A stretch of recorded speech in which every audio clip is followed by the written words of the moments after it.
પૂર્વ ઝોન વિસ્તારની અંદર ડભોઈ દસાલડ ભવનવાળા રોડથી મુખ્ય 40 મીટર રિંગ રોડથી હાઈવેના પેરેલલ વરસાદી ગટરનું કામ પૂર્ણ થયેલું છે, તેમજ રિસ્ટોરેશનની કામગીરી ચાલુ છે, જે આગામી એક વીકની અંદર પૂર્ણ કરવામાં આવનાર છે.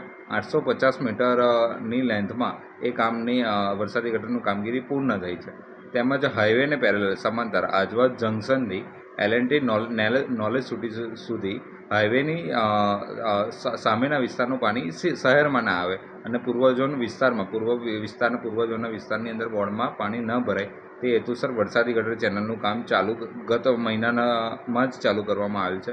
અત્યારે 30-40% જેટલી કામગીરી પૂર્ણ કરવામાં આવેલ છે. જે વિસ્તારમાં કામ ચાલી રહ્યા છે ત્યાં ચોક્કસથી પાણી નહીં જ ભરાય એની અમે ખાતરી આપીએ છીએ. ચોક્કસ અમારા અમુક કામને છોડીને જે ગત મહિનામાં જ જે ચાલુ કર્યા છે તે કામો સિવાયના મુખ્યત્વે અમારો L&Tથી મુક્તાનંદ કામગીરી તેમજ સરદારથી વિનય સોસાયટી તેમજ ડભોઈ દસાલાડ ગલીમાં જે પણ વરસાદી ગટરનું કામ ચાલે છે તે ચોક્કસથી 30/5 પહેલાં પૂર્ણ થઈ જશે. મુક્તાનંદ સર્કલથી L&T સર્કલ સંપૂર્ણ જે ડ્રેનેજ લાઇન અત્યારે બંધ છે, જે અત્યારે એક્ઝિસ્ટિંગ છે એ બંધ છે, તે ચાલુ થઈ જશે. તમામ વિસ્તારમાં ડ્રેનેજના પ્રશ્નનો હલ થશે. તેમજ વિનય સોસાયટીના આસપાસના વિસ્તાર એટલે આજવા રોડની ઘણી બધી લક્ષ્મીનારાયણ સોસાયટી, રામદેવનગર, તે તમામ સોસાયટીઓની ડ્રેનેજનો પ્રશ્ન વર્ષો જૂનો 10 વર્ષ જૂનો હતો. એ આગામી 4 થી 5 દિવસમાં એ સંપૂર્ણ ડ્રેનેજના ચોકઅપના પ્રશ્નનો નિકાલ થશે. તેમજ પૂર્વ ઝોન વિસ્તારમાં સિટી વિસ્તારમાં વોર્ડ નંબર 14ની ઓફિસથી કાલુપુરા મેઇન રોડથી લહેરીપુરા ગેટ સુધીની કામગીરી ચાલુ છે.